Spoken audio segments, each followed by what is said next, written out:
तो आज हम इसी बात पर चर्चा करें कि एग्जैक्टली व्हाट इज ज्योग्राफी और ज्योग्राफी का हमारे लिए महत्व क्या है। जिस दिन कोई भी सब्जेक्ट पढ़ने जा रहे हैं सबसे पहले ये समझिए कि वो सब्जेक्ट क्या है। जिस दिन उस सब्जेक्ट को समझ गए सब्जेक्ट क्या है तो उसी दिन उसमें क्या क्या दिया होगा अपने आप समझ जाएंगे। बहुत सिंपल शब्दों में यदि हम कहें बच्चों तो भूगोल कुछ और नहीं, पृथ्वी के सतह का अध्ययन। Geography the study of earth surface. Jio means the earth, graphy means the study, यानी कि स्टडी ऑफ अर्थ। बिल्कुल बच्चों। तो भूगोल क्या है? बहुत सामान्य शब्दों में पृथ्वी का अध्ययन।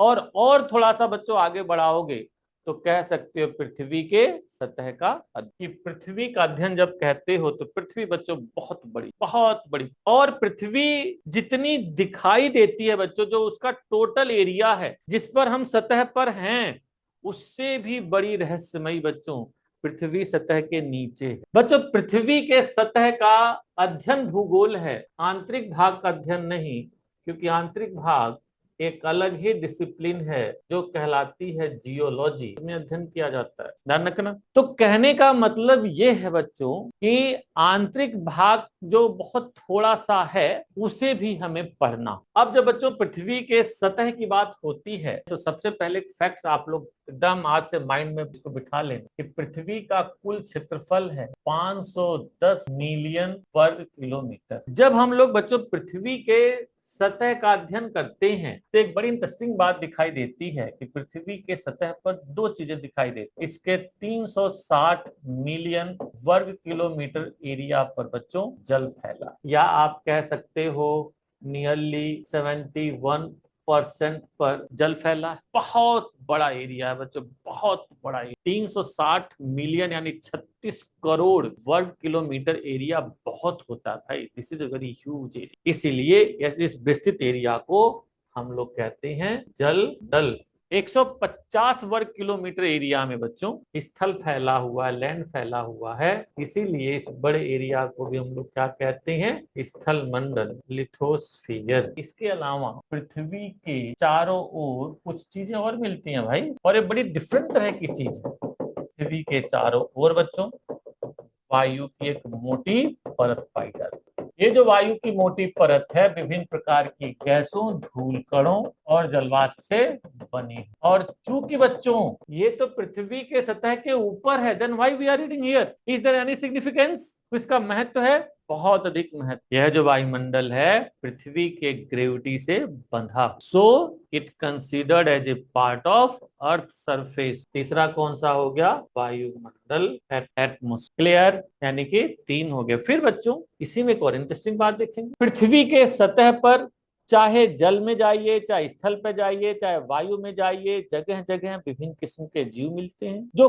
कहीं ना कहीं इसी से जुड़े हुए हैं, किन्हीं कारणों से प्रभावित होते हैं। So they are also considered as part of earth surface. उसी को बच्चों हम लोग क्या कहते हैं? जैव, है ना। यानी कि बच्चों अब आप परिभाषा दीजिए, भूगोल क्या है? भूगोल स्थल मंडल, जल मंडल, वायुमंडल और जैव मंडल का अध्ययन है जो इस पृथ्वी के सतह पर पाए जाते हैं।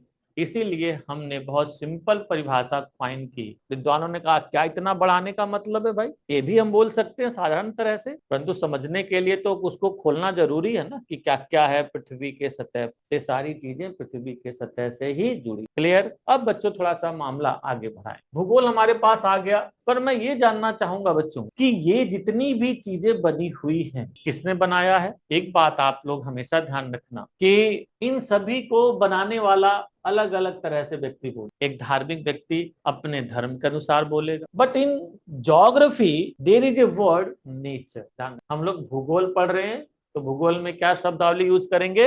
भूगोल में हम लोग शब्दावली यूज करेंगे प्रकृति। के सब चीजों को कौन बनाया है? प्रकृति ने बनाया। ठीक है बच्चों। तो यदि ये सब चीजें प्रकृति बनाई है तो क्या बच्चों ये आप इस पृथ्वी के सतह पर कुछ और के द्वारा बनी हुई चीजें नहीं दिखाई देती हैं? प्रकृति जितना क्रिएचर है, nature is a great creature, no doubt, supreme power. Human is also create. भगवान ने तो बनाया ठीक है, but human is also created lot of things. बहुत सारी चीजें बनाई है मानव ने, यानी कि मानव भी जिम्मेदार, प्रकृति भी जिम्मेदार है, मानव भी। क्यों बच्चों मानव जिम्मेदार है? भाई मानव भी पहले बच्चों ऐसी था प्राणी, परंतु टीवी पर आप लोगों ने एक ऐड देखी होगी, मेंटोस दिमाग की बत्ती जला दे, जिसमें आप लोगों ने देखा होगा ह्यूमन खा लेता है मेंटोस और दिमाग की बत्ती जल जाती है बच्चों, और वो विभिन्न तरह की चीजें बनाने लगता है, पहिया बनाता है, आग का आविष्कार करता है और लॉट ऑफ थिंग, है ना। और परिणाम क्या होता है? सभ्यता, मानव सभ्यता का विकास। इन्हीं सभी के क्षेत्रों को देखते हुए बच्चों भूगोल की दो ब्रांच हो जाती, प्राकृतिक भूगोल यानी कि जो चीज प्रकृति ने बनाई है बच्चों उसका अध्ययन किसमें होगा? प्राकृतिक। और जो जो चीजें बच्चों मानव ने बनाई है वो क्या बोलेंगे? मानव। पहले बच्चों यही वर्ड यूज होता था नेचुरल जॉग, 60s के बाद, है ना। आज ये वर्ड हटा दिया गया है, बल्कि इसकी जगह वर्ड कौन सा जोड़ दिया गया? भौतिक, है ना। इसकी जगह नया शब्द आ गया है भौतिक। तो भूगोल की बच्चों दो ब्रांच हो गई कि पृथ्वी के सतह पर वे चीजें जो नेचर ने बनाई हैं वे भौतिक भूगोल हैं, और पृथ्वी के ऊपर सतह पर वे चीजें जो ह्यूमन ने बनाई हैं वो क्या हो गया? Human job.